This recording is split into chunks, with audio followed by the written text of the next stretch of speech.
Hello everyone, welcome back to my channel. So ഞാൻ ഡൽഹിയിലാണുള്ളത്. ഡൽഹിയിലൊരു 2-3 ദിവസത്തെ ട്രിപ്പായിരുന്നു. അതെല്ലാം കൂടെ കൂട്ടി ഞാൻ ഒരു വീഡിയോ ആക്കുവാണ്. എന്താണെന്ന് വെച്ചാൽ ഒരുപാട് ക്ലിപ്സൊന്നുമില്ല, പക്ഷേ എങ്കിൽ ഞാൻ ഒരു വീഡിയോ ആക്കിയപ്പോഴത്തേക്ക് ഒരുപാട് സമയമായിപ്പോയി. കുഴപ്പമില്ല, ഇതിനകത്ത് തന്നെ ഞാൻ എല്ലാം ഇൻക്ലൂഡ് ചെയ്തിട്ട് ഒരു വീഡിയോ ഉണ്ടാക്കാം. സോ രാവിലെ ഞാൻ ഒരു ചായയൊക്കെ കുടിച്ചിട്ട് ഇങ്ങനെ ഷോപ്പിങ്ങിനായിട്ട് ഇറങ്ങുകയാണ്. ഞാനൊരു വ്ലോഗിൽ ഇങ്ങനെ കണ്ടിട്ടുണ്ട്, ഗ്രേറ്റ് കൈലാഷ് മാർക്കറ്റിൽ നല്ല സ്റ്റിച്ച് ബ്ലൗസസ് ഒക്കെ ഉണ്ടെന്ന്. സോ അങ്ങനെ എനിക്കൊരു 2-3 സാരിക്ക് സ്റ്റിച്ച് ബ്ലൗസ് വേണം. അപ്പോൾ അത് അന്വേഷിച്ച് ഷോപ്സ് എനിക്ക് കറക്റ്റായിട്ട് അറിയത്തില്ല. അപ്പോൾ ഇങ്ങനെ ചോദിച്ച് നടക്കുകയാണ്. സോ ഇവിടെ ഷോപ്സിൽ ബ്ലൗസസ് മാത്രമല്ല, ഒരുപാട് ഡ്രസ്സും അങ്ങനത്തെ ഉള്ള കാര്യങ്ങളൊക്കെ ഞാൻ കാണുന്നുണ്ട്. പിന്നെ ഡൽഹിയിൽ ഇപ്പോൾ വിൻ്റർ വന്നിട്ടുണ്ടായതുകൊണ്ട് വിൻ്റർ വെയർസാണ് കൂടുതൽ. അതൊന്നും നമുക്ക് ഷോപ്പ് ചെയ്ത് പിന്നെ വന്ന് നാട്ടിലിടാൻ പറ്റിയ ഡ്രസ്സസ് ഒന്നുമല്ല. സോ എങ്കിലും നല്ല ക്യൂട്ട് കൊറിയൻ ടോപ്സൊക്കെ ഞാൻ കണ്ടിട്ടുണ്ട്. അതിലൊന്ന് രണ്ടെണ്ണം ഞാൻ മേടിച്ചിട്ടുമുണ്ട്. അത് ഫിഗർ ഔട്ട് ചെയ്യണം എവിടെയാണോ എന്നുള്ള കാര്യം. പക്ഷേ നമ്മളുടെ മെയിൻ അജണ്ട ആണ് സ്റ്റിച്ച് ബ്ലൗസ് വാങ്ങിക്കുന്നത്. അങ്ങനെ ഒരു ഷോപ്പിൽ നമ്മളത് കണ്ടെത്തി. ഒരു ഷോപ്പല്ല കേട്ടോ, ഒരു ലൈനിലെത്തിയപ്പോഴത്തേക്ക് ടൈലേഴ്സാണ് ബേസിക്കലി. അവർ ഇങ്ങനെ ബ്ലൗസ് സ്റ്റിച്ച് ചെയ്ത് വിൽക്കും. അപ്പം ഭയങ്കര നല്ല ഡിസൈനഡ് ബ്ലൗസസ് ആണ് അവിടെ കിട്ടുന്നത്. കോസ്റ്റ് എന്ന് പറഞ്ഞു കഴിഞ്ഞാൽ ഒരു 1000 തൊട്ടൊരു 3000-4000 വരെ. അതിന് കൂടിയതുകൊണ്ട് കൈൻഡ് ഓഫ് ലൈക്ക് ബ്രൈഡലൊക്കെ പോവുകയാണെങ്കിൽ. അല്ലാതെ നോർമൽ റേഞ്ച് നല്ല ഡിസൈനർ ആയിട്ടുള്ള ഒരു ബ്ലൗസ് വാങ്ങിക്കണമെങ്കിൽ ഒരു 4000-5000 ഒക്കെ കൊടുത്തു കഴിഞ്ഞാൽ അവർ തരും. പിന്നെ അഗെയിൻ അവിടെയും ബാർഗെയിനിങ് വേണം. പറയുമ്പോഴത്തേക്ക് 10,000 അങ്ങനെയൊക്കെയുള്ള റേറ്റാണ് പറയുന്നത്. പക്ഷേ അത് നമ്മൾ വാങ്ങിക്കുന്ന റേറ്റ് അല്ല, നമ്മൾ പറഞ്ഞ് പിന്നെ അവർക്ക് നമുക്ക് ഒക്കുന്ന ഒരു റേറ്റിൽ കിട്ടുന്നതായിരിക്കും. അങ്ങനെ ഒരുപാട് എന്താ പറയുക ബ്ലൗസിൻ്റെ ഷോപ്സ് ഇവിടെ ഈ ഗ്രേറ്റ് കൈലാഷ് മാർക്കറ്റിൽ ഞാൻ കണ്ടു. പിന്നെ ഈ ഏരിയ എന്ന് പറയുന്നത് കുറച്ച് കൈൻഡ് ഓഫ് ലൈക്ക് സലോൺസും അങ്ങനെയുള്ള കുറച്ച് കാര്യങ്ങളൊക്കെ ഉള്ള ഒരു എന്താ പറയുക കുറച്ചുകൂടെ ഒരു അപ്സ്കെയിൽ മാർക്കറ്റാണിത്. സോ ബാക്കിയുള്ള സ്ട്രീറ്റ് ഷോപ്പിംഗ് അത്ര ചീപ്പായിട്ടുള്ള സാധനങ്ങൾ കിട്ടുന്നത്. പക്ഷേ അതിനനുസരിച്ചുള്ള ക്വാളിറ്റി ഇവിടുത്തെ ഡ്രസ്സിനായാലും ഇവിടുത്തെ ബാക്കി ഫുഡ് വെയർ ജ്വല്ലറിക്ക് എല്ലാം അതിൻ്റെ ഒരു ക്വാളിറ്റി കാണാനുണ്ട്. സോ അതാണ് ഈ ഏരിയയുടെ ഒരു പ്രത്യേകത എന്ന് പറയുന്നത്. പിന്നെ ഞാൻ വാങ്ങിച്ചൊരു ബ്ലാക്ക് കളറിൽ ഒരു ബീഡഡ് ഒരു ബ്ലൗസാണ്. അതിൻ്റെ വീഡിയോ അൺഫോർച്ചുനേറ്റ്ലി ഞാൻ എടുത്തിട്ടില്ല. പക്ഷേ വേറൊരു വീഡിയോയിൽ ഞാൻ സ്റ്റൈൽ ചെയ്യുമ്പോഴത്തേക്ക് ഞാൻ അത് കാണിച്ചു തരാം. സോ ഒരു ബീഡഡ് ബ്ലൗസാണ് അത്. കൈൻഡ് ഓഫ് ലൈക്ക് ഇതുപോലെ തന്നെ 4000-5000 പറഞ്ഞു.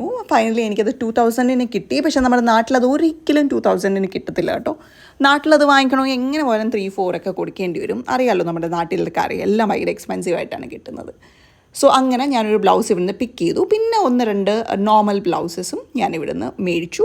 അല്ലാതെ ഞാൻ യൂഷ്വലി ബ്ലൗസ് വാങ്ങിക്കുമ്പോഴത്തേക്ക് ബ്ലൗസ് അങ്ങനെ സ്റ്റിച്ച് ചെയ്യാറില്ല. റെഡിമെയ്ഡ് ആയിട്ടുള്ള ബ്ലൗസ് നൈകയിൽ ആക്ച്വലി നല്ല ബ്ലൗസസ് എനിക്ക് കിട്ടാറുണ്ട്.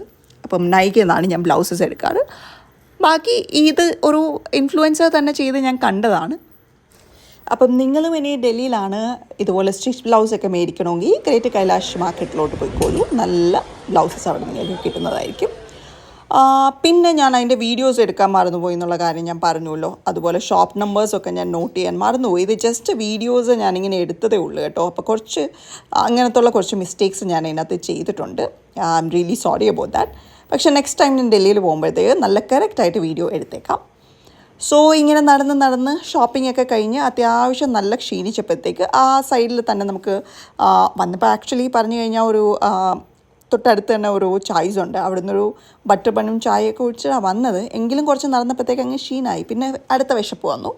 സോ അവിടെ തന്നെ ഫുഡൊക്കെ കഴിച്ചിട്ട് അടുത്ത മാർക്കറ്റിലേക്ക് നമ്മൾ പോയി. ആ ദിവസം ഇങ്ങനെ കറങ്ങി നടന്ന് കുറേ ഷോപ്പിങ്ങും കുറേ ബേസിക്കലി ഡൽഹിയിൽ പോയാലും ഷോപ്പിംഗ് തന്നെയാണല്ലോ. കുറേ സാധനങ്ങളൊക്കെ ചെയ്തങ്ങ് പിന്നെ ഫുഡ് കഴി. സോ ഡൽഹിയിൽ വന്നാൽ മെയിൻലി നമ്മൾ ചെയ്യുന്ന കാര്യം എന്ന് പറഞ്ഞാൽ നല്ല സ്ട്രീറ്റ് ഫുഡ്സൊക്കെ കഴിക്കുക, പിന്നെ ഒരുപാട് ഷോപ്പ് ചെയ്യാന്ന് വെച്ചാൽ ഞാനിങ്ങനെ പുറത്ത് പോകുന്ന സമയത്ത് ഇങ്ങനെ കാണുന്നതൊക്കെ മേടിച്ച് വെക്കും. ലൈക്ക് ഡ്രസ്സസ് ആയാലും especially Indian wear like salwar, പിന്നെ ലെഹങ്ക, പിന്നെ സാരീസ്, പിന്നെ അതിനുള്ള ജ്വല്ലറീസ്, ഇതൊക്കെ ഞാൻ മേടിച്ച് വെക്കും. എന്താണെന്ന് വെച്ചാൽ നമ്മൾ തിരിച്ച് നാട്ടിൽ വന്ന് പെട്ടെന്നൊരു ഫംഗ്ഷൻ വന്നു കഴിഞ്ഞ് കഴിഞ്ഞാൽ ഇതൊക്കെ പോയി മേടിക്കാൻ ഒരുപാട് ഓപ്ഷൻസ് ഉണ്ട് നമുക്ക് നാട്ടിൽ. പക്ഷേ എന്താണെന്ന് വെച്ച് കഴിഞ്ഞാൽ ആ ഒരു റേറ്റിന് ചിലപ്പോൾ കിട്ടത്തില്ല, അത്രയും നല്ല സാധനങ്ങളും ചിലപ്പോൾ കിട്ടത്തില്ല. സോ അങ്ങനെ ഫംഗ്ഷനൊന്നും കാണത്തില്ല, റാൻഡംലി ഞാൻ മേടിച്ച് വെക്കും. സോ ഒരു ഫംഗ്ഷൻ വരുമ്പോഴത്തേക്ക് ജസ്റ്റ് അതിനൊന്ന് അസംബിൾ ചെയ്ത് എല്ലാം കൂടെ ഇട്ടുകൊണ്ടങ്ങ് പോയാൽ മതി. സോ അതിന് വേണ്ടി ഞാൻ പോകുന്ന സമയത്ത് എല്ലാം ഇങ്ങനെ മേടിച്ച് വെക്കും. സോ അതാണ് ഇന്ന് ഇവിടെ ചെയ്യാൻ പോകുന്നത്. സോ ആ ദിവസം കഴിഞ്ഞു. ഇതിപ്പോൾ നമ്മൾ സെക്കൻഡ് ഡേ ആണ് കാണുന്നത്. സെക്കൻഡ് ഡേയിൽ നമ്മൾ പോയത് ഹോജ് ഖാസ് വില്ലേജിലാണ്. സോ ഇവിടെ ഇതുപോലെ നല്ല ബ്യൂട്ടിഫുൾ കഫേസ്, പബ്ബ്. ഇത് പിങ്ക് എന്ന് പറഞ്ഞൊരു കഫേയാണ്. ഇത് അവിടെ ഇരിക്കുന്ന സീറ്റിംഗ് ഏരിയ ആണ്. അവിടുത്തെ ആർട്ടൊക്കെ ഭയങ്കര ഭംഗിയുള്ളതാണ് കേട്ടോ. ഈ കഫേയിൽ ആക്ച്വലി നമ്മൾ പോയി ഫുഡ് കഴിച്ചില്ല. അത് ബിക്കോസ് നമ്മൾ എവിടുന്നോ കഴിച്ചിട്ട് വരുന്ന വഴിയാണ്. സോ അതുകൊണ്ട് അത് പറ്റിയില്ല. പക്ഷേ ഇത് വീഡിയോ ആൻഡ് ഫോട്ടോ എടുക്കാൻ നല്ലൊരു സ്പോട്ടാണ്. ഇതുപോലെ ഒരുപാട് സ്പോട്ട് ഈ ഹോജ്കാസ് വില്ലേജിലുണ്ട്. സോ നമ്മൾ വന്നപ്പോഴത്തേക്ക് ഓൾറെഡി കുറച്ച് കുട്ടികൾ അവിടെ നിന്ന് ഫോട്ടോസൊക്കെ എടുത്തുകൊണ്ടിരിക്കുകയായിരുന്നു. പിന്നെ ഈ കൈൻഡ് ഓഫ് ലൈക്ക് ആർട്ടൊക്കെ അവർ ക്യാപ്ചർ ചെയ്തുകൊണ്ടിരിക്കുകയായിരുന്നു. സോ അങ്ങനെ നല്ല ഈസ്റ്ററ്റിക് കഫേസ് ഉള്ള ഒരു സ്ഥലമാണ്. പിന്നെ വളരെ ഇമ്പോർട്ടൻ്റ് ആയിട്ടുള്ളൊരു കാര്യം നിങ്ങൾക്ക് ഇവിടെ കിട്ടുന്നത് എന്താണെന്ന് വെച്ച് കഴിഞ്ഞാൽ ഷീൻ. നമ്മളെല്ലാവരും ഒരുപാട് ഷോപ്പ് ചെയ്ത ഒരു കാര്യമാണ് ഷീൻ. ആൻഡ് ഷീൻ ഇന്ത്യയിൽ ബാൻ ചെയ്തപ്പോൾ ഒരുപാട് നമ്മൾ സങ്കടപ്പെട്ടിട്ടുമുണ്ട്. എൻ്റെ വൺ ഓഫ് ദ റിഗ്രറ്റാണ് ഷീൻ കിട്ടാതിരുന്നത്. ഒരുപാട് കാലം ഞാൻ അതിൻ്റെ സദ്മയിലായിരുന്നു. കാരണം ലൈക്ക് ഷീൻ പോയല്ലോ, അയ്യോ ഇനി എന്തെങ്കിലും ഷോപ്പിംഗ് ചെയ്യുമെന്ന്. അപ്പോൾ ഒരുപാട് കാലമായി ഇപ്പോൾ പോയിട്ട് നമുക്ക് ഒരുപാട് ഓൾട്ടർനേറ്റീവ് ഓപ്ഷൻസൊക്കെ കിട്ടിയിട്ടുണ്ട്. എങ്കിലും ഷീൻ എന്ന് പറഞ്ഞാൽ അതൊരു എന്താ പറയുക, അതൊരു വികാരമാണ്. അങ്ങനെ ഒരുപാട് ഷീൻ ഷോപ്സ് ഈ ലൈനിലുണ്ട്. നമ്മളിവിടുന്ന് കുറച്ചുകൂടെ അങ്ങോട്ട് ഇറങ്ങുമ്പം അത് കാണാൻ പറ്റും. ഒരുപാട് ഷീൻ്റെ ഷോപ്സ് ഇവിടെ ഉണ്ട്. എക്സാക്റ്റ് അതുപോലത്തുള്ള ഡ്രസ്സസ് നല്ല ചീപ്പായിട്ട് കിട്ടും. ഇഷ്ടംപോലെ ക്യൂട്ട് ടോപ്സ്, ചപ്പൽസ്, സാൻഡൽസ്, അങ്ങനെ ഒരുപാട് കാര്യങ്ങൾ നമുക്കിവിടെ കിട്ടും. സോ അത് ഞാൻ ഒരുപാട് കേട്ടിട്ടുണ്ട് കേട്ടോ. ഇത് ഫസ്റ്റ് ടൈമാണ് ഞാൻ ഈ ഷീൻ ഷോപ്പിലോട്ട് പോകുന്നത്. ഷീൻ നിർത്തിയപ്പോൾ തന്നെ എൻ്റെ ഡൽഹിയിലുള്ള ഫ്രണ്ട്സ് എന്നെ വിളിച്ച് പറഞ്ഞു ഇങ്ങനൊരു സ്ഥലമുണ്ട് ഇവിടെ കിട്ടുമെന്ന്. പക്ഷേ അപ്പോഴത്തേക്ക് കോവിഡിൻ്റെ സമയമൊക്കെ ആയിരുന്നല്ലോ. ആ സമയത്തൊക്കെ നമുക്ക് പിന്നെ ഒരുപാട് ഓൾട്ടർനേറ്റീവ് ഓപ്ഷൻസ് കിട്ടി. ഷീൻ ഇങ്ങനെ മറന്നുപോയി സത്യം പറഞ്ഞാൽ. പിന്നെ ദുബായിലൊക്കെ പോകുമ്പോൾ അവിടെയുണ്ട് ഷീൻ. സോ ഇവിടെ പോകേണ്ടതായിട്ടുള്ള ആവശ്യം വന്നില്ല. സോ ഇവിടെ ആക്ച്വലി ഞാൻ ഷീനായിട്ട് പോയതല്ല, ഇങ്ങനെ അവിടെ കറങ്ങാനും പിന്നെ ഈ പറഞ്ഞ പോലെ നല്ല കഫേസൊക്കെ ഉണ്ടായിട്ട് ഫോട്ടോസ് എടുക്കാനും ബേസിക്കലി നമ്മൾ അങ്ങോട്ട് പോയതാണ്. പക്ഷേ ചെന്ന് കയറിയപ്പോഴത്തേക്ക് നമുക്ക് ഇങ്ങനൊരു നല്ല കാര്യം കിട്ടി, ഷീനെ കാണാൻ പറ്റി. സോ ഹോജ്കാസ് വില്ലേജ് എന്നാണ് ഈ പെർട്ടിക്കുലർ ഏരിയയുടെ പേര്. ഡൽഹിയിലാണ്. നിങ്ങൾക്ക് ഷീൻ്റെ ഔട്ട്ഫിറ്റ്സ് വേണമെങ്കിൽ just head to this place. It's a perfect place. ഇവിടെ ഇത് മാത്രമല്ല, ഇഷ്ടംപോലെ pubs and all, very kind of like vibing and happening area ആണ്, എസ്പെഷ്യലി ഈവനിങ് ടൈമിൽ. സോ ഈ സ്ഥലത്ത് വന്നു കഴിഞ്ഞാൽ നിങ്ങൾക്കത് രണ്ടും നടക്കും. So that is it. ഇവിടെ നിന്ന് അങ്ങോട്ട് തുടങ്ങുകയാണ്. നല്ല നല്ല ഷോപ്സ് ഉണ്ട്. ഷീൻ്റെ തന്നെ I found almost like 4-5 shops ഉണ്ട്. നിങ്ങൾക്ക് കാണാം അവിടെ ഷീന്ന് എഴുതി വെച്ചിട്ടുണ്ട്. അവിടെ മാത്രമല്ല, അങ്ങോട്ടുള്ള ലൈനിലെല്ലാം എഴുതി വെച്ചിട്ടുണ്ട് കേട്ടോ. അങ്ങനെയാണ് ഇവിടുത്തെ കാര്യം. അതുപോലെ ഈ ബാഗ് ഞാൻ ഇട്ടിരിക്കുന്നത് ഇതൊരു ബഞ്ചാറ ബാഗാണ്. ഇത് ആക്ച്വലി ഞാൻ ജൻപതിയിൽ നിന്ന് വാങ്ങിച്ചതാണ്. അതിൻ്റെ വ്ലോഗ് ഉണ്ടെങ്കിലത്തേക്ക് ഞാൻ ഇടാമേ. ഈ ഷോപ്പിലോട്ട് കയറണോ എന്ന് ആലോചിച്ചുകൊണ്ട് നിൽക്കുക. പിന്നെ കയറണ്ടെന്ന് ഡിസൈഡ് ചെയ്തു. പിന്നെയും നടക്കുകയാണ്. ബിക്കോസ് ഒരുപാട് ഷോപ്പിംഗ് ആയി ഇന്ന്. ആക്ച്വലി പറഞ്ഞു കഴിഞ്ഞാൽ ഇവിടെ നിന്നൊന്നും ഷോപ്പ് ചെയ്യാനില്ല. ഒരുപാട് ഷോപ്പിംഗ് ആയി. ഷീനിൽ നിന്നും ഒന്നും വാങ്ങിക്കാനില്ല. പക്ഷേ ഷീൻ ഷോപ്പ് ഒന്ന് കണ്ട് നിങ്ങളെ ഒന്ന് കാണിക്കണമായിരുന്നു എനിക്ക്. സോ ഇതൊരു പബ്ബാണ്. അത്യാവശ്യം മോർണിംഗും അവർ ഓപ്പൺ ആണ്. ഇപ്പം ഡ്രിങ്ക്സ് ഒക്കെ അവൈലബിൾ ആണ്. ഈവനിങ് ടൈമിൽ അവിടെ പാർട്ടിയുണ്ട്. സോ ഇതൊരു ഷീൻ ഷോപ്പാണ്. ഫൈനലി ഞാനവിടെ പോകാനായിട്ട് ഡിസൈഡ് ചെയ്തു. അവിടെ എന്തൊക്കെയോ വലിയ സെയിൽ നടക്കുന്നതായിട്ട് കണ്ടു. അങ്ങനെ ഞാൻ അവിടെ കയറി പോവാണ്. ഇതാണ് അവരുടെ ഒരു ഷോപ്പിൻ്റെ സെറ്റപ്പ് എന്ന് പറയുന്നത്. ഒരുപാട് ഡ്രസ്സസ് ഉണ്ട്, നിങ്ങൾക്ക് കാണാം. അത് മാത്രമല്ല നല്ല ബ്യൂട്ടിഫുള്ളി അറേഞ്ച്ഡ് ആണ്. വെരി ഈസറ്റിക്കലി അവർ അറേഞ്ച് ചെയ്ത് വെച്ചിട്ടുണ്ട്. ഡ്രസ്സസ് ഉണ്ട്, ഷോർട്ട് ഡ്രസ്സസ് ഉണ്ട്, പിന്നെന്താ ടോപ്സ്, ക്രോപ്പ് ടോപ്സ്. പിന്നെ ഈ പറഞ്ഞ പോലെ വിൻ്റർ ആയതുകൊണ്ട് കുറച്ചുകൂടെ വിൻ്റർ കപ്പടെ ഒരുപാട് വന്നിട്ടുണ്ട്. സോ അങ്ങനെയൊക്കെ. പിന്നെ സ്കേർട്സ്. എനിക്ക് ആക്ച്വലി ഒരു സ്കേർട്ട് വേണമായിരുന്നു. പക്ഷേ ഇവിടെ സ്കേർട്ട് കുറച്ച് എക്സ്പെൻസീവാണ്. ഞാൻ ഓൺലൈൻ അത് കുറച്ച് എന്താ പറയുന്നത്, കുറച്ച് അത്ര എക്സ്പെൻസീവ് അല്ലാണ്ട് കണ്ടിട്ടുണ്ടായിരുന്നു. അതുകൊണ്ട് ഞാൻ അവിടെ നിന്ന് വാങ്ങിച്ചില്ല. ഇറ്റ് വാസ് അറൗണ്ട് ലൈക്ക് 1500 എന്തോ ആണ് അവർ അതിന് ചാർജ് ചെയ്യുന്നത്. അതുകൊണ്ട് ഞാൻ മേടിച്ചില്ല. ബേസിക്കലി ഞാൻ ഇവിടെ നിന്ന് ഡ്രസ്സൊന്നും വാങ്ങിച്ചില്ല. ജസ്റ്റ് പോയി ആ സ്ഥലം ഒന്ന് കണ്ടതേ ഉള്ളൂ. അങ്ങനെ നമ്മൾ വീണ്ടും ഇവിടെ കൂടെ നടക്കുന്ന സമയത്ത് കുറച്ച് കഫേസിൻ്റെയും പിന്നെ അതുപോലെ തന്നെ ഹുക്ക ബാസിൻ്റെയൊക്കെ ഫ്ലയേഴ്സ് ഇങ്ങനെ ആൾക്കാർ തരുന്നുണ്ടായിരുന്നു. പിന്നെ നമുക്ക് ഇൻട്രസ്റ്റ് ഇല്ലാത്തതുകൊണ്ട് പിന്നെ അതൊന്നും അങ്ങനെ നോക്കിയില്ല. അങ്ങനെ ഇവിടുത്തെ ഒരു മിനിസോൻ്റെ ഷോപ്പുണ്ട്. മിനിസോ എവിടെ കണ്ടാലും ഞാൻ പോയി എന്തെങ്കിലും ആവശ്യമില്ലാത്ത സാധനങ്ങളൊക്കെ വാങ്ങിക്കുന്ന ഒരു ഷോപ്പാണ്. എന്തായാലും അവിടെ കയറിയില്ല. അതുകൊണ്ട് തന്നെ കുറച്ച് കാശ് കയ്യിലിരുന്നു. സോ ഇത് കഴിഞ്ഞ് നമ്മൾ ഈ വില്ലേജിൻ്റെ പുറത്തിറങ്ങുവാണ്. ഇനി ഇപ്പോൾ വില്ലേജിൻ്റെ പുറത്തിറങ്ങുമല്ല, അവിടെ ഒരു ഹെറിറ്റേജ് സൈറ്റ് ഉണ്ട്. സോ എങ്കിൽ പിന്നെ ആ ഹെറിറ്റേജ് സൈറ്റും കൂടെ ഒന്ന് വിസിറ്റ് ചെയ്തേക്കാമെന്ന് വിചാരിച്ചു. അങ്ങനെ we are going all the way to this heritage site. ഇത് ആക്ച്വലി പറഞ്ഞാൽ this Hodkas village is Hodkas എന്ന് പറഞ്ഞാലേ ഒരു വെല്ലെന്നാണ് അതിൻ്റെ മീനിങ്. തോ ഡൽഹി സൽത്തനേറ്റിൻ്റെ പീരീഡിൽ ഉണ്ടാക്കിയ ഒരു ഏരിയ ആണ്, ഒരു ഹെറിറ്റേജ് സൈറ്റാണ്. ആ സമയത്ത് അലാവുദ്ദീൻ ഖിൽജി ഉണ്ടാക്കിയ ഒരു വാട്ടർ ടാങ്കും അതിന് അസോസിയേറ്റഡ് ആയിട്ടുള്ള ഒരു മോസ്ക്, അങ്ങനത്തുള്ള കാര്യങ്ങളും പിന്നെ ലേറ്റർ ഡൽഹി സുൽത്താനായിട്ടുണ്ട്, അതായത് തുഗ്ലക് ഡൈനാസ്റ്റിയിലെ കിങ് ആയിട്ടുള്ള ഫിറോസ് ഷാ തുഗ്ലക്കിൻ്റെ തൂമ്പും ഒക്കെ ഉള്ള ഒരു സ്ഥലമാണിത്. സോ ഇവിടെ കയറണമെങ്കിൽ എൻട്രി ഫീസ് ഉണ്ട്, 50 rupees or something. You have to pay to the Archaeological Survey of India for the upkeep of this place. So അങ്ങനെ കൊടുത്തിട്ട് നമ്മൾ കയറി. ഇങ്ങനത്തുള്ള മണ്ഡപ്സ് ഒക്കെ ഉണ്ട്. ഇത് അത്യാവശ്യം നല്ലതാണ് കേട്ടോ. ഒരുപാട് ആൾക്കാർ റീൽസ് ഷൂട്ട് ചെയ്യാൻ അവിടെ വരുന്നുണ്ട്. അൺഫോർച്ചുനേറ്റ്ലി ഞാൻ റീൽ ഷൂട്ട് ചെയ്യാനുള്ള കുറച്ച് ഇന്ത്യൻ വെയർ ഇട്ടുകൊണ്ട് പോയായിരുന്നെങ്കിൽ നല്ല എനിക്ക് കുറച്ച് റീൽസ് കിട്ടിയേനെ. പക്ഷെ അത് ഞാൻ ചെയ്തില്ല. എത്ര നല്ല സ്ഥലമാണെന്ന് ഞാൻ വിചാരിച്ചില്ല. ജസ്റ്റ് പോയി അവിടെ കണ്ടു, അങ്ങനെ കയറിയതാണ്. സോ അവിടെ ആ ഏരിയനെ കുറിച്ചുള്ള ഹിസ്റ്ററിയും പിന്നെ ആ ഒരു ഏരിയൻ്റെ സൈറ്റ് മാപ്പുമാണ് വെച്ചേക്കുന്നത്. അവിടെ താഴെ കാണുന്ന ഹോഷ്ഖാസ് ലേക്കാണ്. സോ നമ്മളിങ്ങനെ ഈ സ്ഥലത്തൂടെ ഇങ്ങനെ നടക്കുകയാണ്. ഒരുപാട് ആൾക്കാർ ഇത് വിസിറ്റ് ചെയ്യാൻ വരുന്നുണ്ട്. മെയിൻലി ആൾക്കാർ വരുന്നത് ആക്ച്വലി കുറച്ച് റീലും കാര്യങ്ങളൊക്കെ എടുക്കാനാണെന്ന് തോന്നുന്നു. ബിക്കോസ് വന്ന സമയത്തും അവിടെ ഇവിടെയൊക്കെ ഒരുപാട് ആൾക്കാർ റീലും വീഡിയോയും ഒക്കെ ഷൂട്ട് ചെയ്തുകൊണ്ട് നിൽക്കുന്നുണ്ടായിരുന്നു. സോ എങ്ങനെയാണ് അതിൻ്റെ ഒരു ഇൻസൈഡ് കൺസ്ട്രക്ഷൻ എന്ന് പറഞ്ഞു കഴിഞ്ഞാൽ, നമ്മൾ അകത്തോട്ട് കയറി, അകത്ത് വലിയ കാണാനൊന്നുമില്ല കേട്ടോ, ഇങ്ങനത്തുള്ള മണ്ഡപ്സ് തന്നെയാണ്. സോ അതിനകത്തൊക്കെ കയറി എന്താന്നൊക്കെ നോക്കി, ഒന്നുമില്ലയെന്ന് മനസ്സിലായി തിരിച്ചിറങ്ങി, അത്രയേ ഉള്ളൂ. പക്ഷേ ഇവിടെ നിന്ന് നോക്കുമ്പോഴത്തേക്ക് ആക്ച്വലി വ്യൂ അത്യാവശ്യം നല്ല വ്യൂ ആണ് കേട്ടോ. സോ കുറച്ച് ക്ലോസർ ലുക്ക് കാണിച്ചു തരാം. സോ അതാണ് കാണുന്നത് ഹോഷ്ഖാസ് ലേക്ക് എന്ന് പറയുന്നത്. അത് കഴിഞ്ഞ് ഇത് അത്യാവശ്യം കുറേ മൂവീസിലൊക്കെ ലൊക്കേഷനായിട്ട് എടുത്തിട്ടുണ്ട്. എനിക്ക് തോന്നുന്നു ഏറ്റവും ഫേമസ് MS ധോണിയിലെ ഒരു സോങ് ഇവിടെയാണ് ഷൂട്ട് ചെയ്തിട്ടുള്ളത്. അതിൻ്റെ എക്സാക്ട് ലൊക്കേഷനിലിരുന്ന്, അതിൻ്റെ എക്സാക്ട് ലൊക്കേഷൻ ഞാൻ കാണിച്ചു തരാമേ. എക്സാക്ട് ലൊക്കേഷനിലിരുന്ന് ഒരു kind of like reel shooting ഞാൻ കണ്ടിരുന്നു. സോ ഞാൻ നേരത്തെ പറഞ്ഞ പോലെ ദ ഹോൾ കോംപ്ലെക്സ് എന്ന് പറയുന്നത് അലാവുദ്ദീൻ ഖിൽജി ആണ് ഉണ്ടാക്കിയത്. എന്താണെന്ന് വെച്ചാൽ ഈ വാട്ടർ ടാങ്ക് ഉണ്ടാക്കി എന്തിനാന്ന് വെച്ചാൽ ഇൻ ആൻഡ് അറൗണ്ട് ഏരിയയിൽ ആൾക്കാർക്ക് വാട്ടർ സപ്ലൈ ചെയ്യാൻ വേണ്ടിയാണ് ബേസിക്കലി ഉണ്ടാക്കിയത്. ഇപ്പോൾ അതൊരു ഭയങ്കര അർബനൈസ്ഡ് ഏരിയ ആണ്. പക്ഷേ ഈ ഏരിയ ആൻഡ് ഈ കോംപ്ലെക്സ് അങ്ങനെ തന്നെ പ്രിസർവ് ചെയ്ത് വെച്ചിരിക്കുന്നുണ്ട്. സോ അത് കഴിഞ്ഞ് വന്ന ലേറ്റർ കിങ്സ് അതിനെ യൂസ് ചെയ്തു. അങ്ങനെ ഫിറോസ് ഷാ തുഗ്ലക്കിൻ്റെ ഒരു തൂമ്പുണ്ട് അവിടെ. പുള്ളീൻ്റെ തൂമ്പ്, പിന്നെ എന്താ ഉള്ളതെന്ന് വെച്ച് കഴിഞ്ഞാൽ മദ്രസാസ് ഉണ്ട്. മദ്രസാസ് where basically centres of learning during this Delhi sultanate. So അങ്ങനെ മദ്രസ ഒരു 3-4 ഇൻ ആൻഡ് അറൗണ്ട് മദ്രസ ഉണ്ട്, പിന്നെ ഒരു മോസ്ക് ഉണ്ട്. ഇതാണ് ഈ കോംപ്ലെക്സിൽ ബേസിക്കലി ഉള്ളത്. കണ്ടോ, റീല് ഷൂട്ട് ചെയ്തുകൊണ്ടിരിക്കുന്ന ആൾക്കാരുടെ ഇവരുടെ കാര്യമാണ് ഞാൻ നേരത്തെ പറഞ്ഞത്. സോ അവിടെ എന്താ പറയുക, അവിടെ ഒരു വാതിൽ പോലില്ലേ, അവിടെ നിന്ന് നോക്കിക്കഴിഞ്ഞ് കഴിഞ്ഞാൽ ഇത് ഫുൾ ഇങ്ങനെ കാണാം കേട്ടോ. ആ ലൊക്കേഷനിലാണ് ഇരുന്ന് ഷൂട്ട് ചെയ്യുന്നത്. ഇതേ ലൊക്കേഷനിലാണ് മൂവിയും ഷൂട്ട് ചെയ്തിട്ടുള്ളത്. സോ നമുക്ക് അകത്ത് പോയിട്ട് അവിടെ നോക്കാം എന്താ കാണുന്നതെന്ന്. ഇത് ആക്ച്വലി പിന്നെ ഇവിടെ നമ്മൾ കാണുന്ന ഈ ആർക്കിടെക്ചർ എന്ന് പറഞ്ഞാൽ ഇത് പ്രീ മുഗൾ ആർക്കിടെക്ചറാണ്. ഇത് actually medieval architecture of Delhi sultanate before Mughals ഇന്ത്യയിൽ വരുന്നതിന് മുമ്പുള്ള ആർക്കിടെക്ചറാണ്.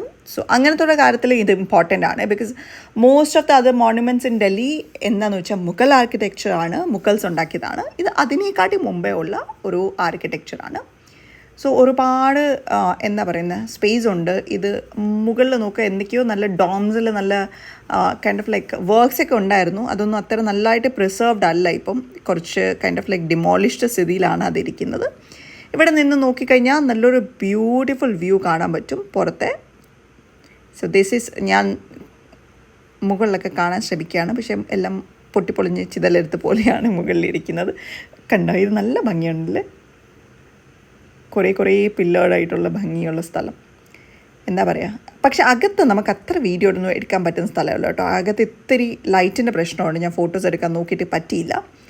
സോ ഇതാണ് നമ്മൾ പറഞ്ഞ ലേക്ക്. പിന്നെ ഹോഷ്ഖാസ് വില്ലേജ് അതിൻ്റെ ഇൻ ആൻഡ് അറൗണ്ട് ഉണ്ട്. സോ അവിടെ മോർണിംഗ് ജോഗ് ചെയ്യാനും അങ്ങനെയുള്ള കാര്യങ്ങൾക്കൊക്കെ ഒരു പാത്ത് വേ ഒക്കെ ഇട്ടിട്ടുണ്ട്. സോ നിയർ ബൈ ആൾക്കാർക്ക് വന്ന് ജോഗ് ചെയ്യാനും അങ്ങനത്തെ ഉള്ള കാര്യത്തിനൊക്കെ.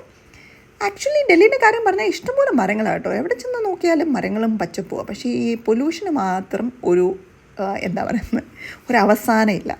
അതാണ് ഇവിടുത്തെ ഒരു കാര്യം. അല്ലാണ്ട് ഇവിടെ പച്ചപ്പും കാര്യങ്ങളും ഒന്നും ഇല്ലാത്തതുകൊണ്ടല്ല. പിന്നെ മെയിനായിട്ട് പൊല്യൂഷൻ്റെ റീസൺ ഇവർ പറയുന്നത് ഈ സ്റ്റബിൾ ബേണിംഗ് ആണ്.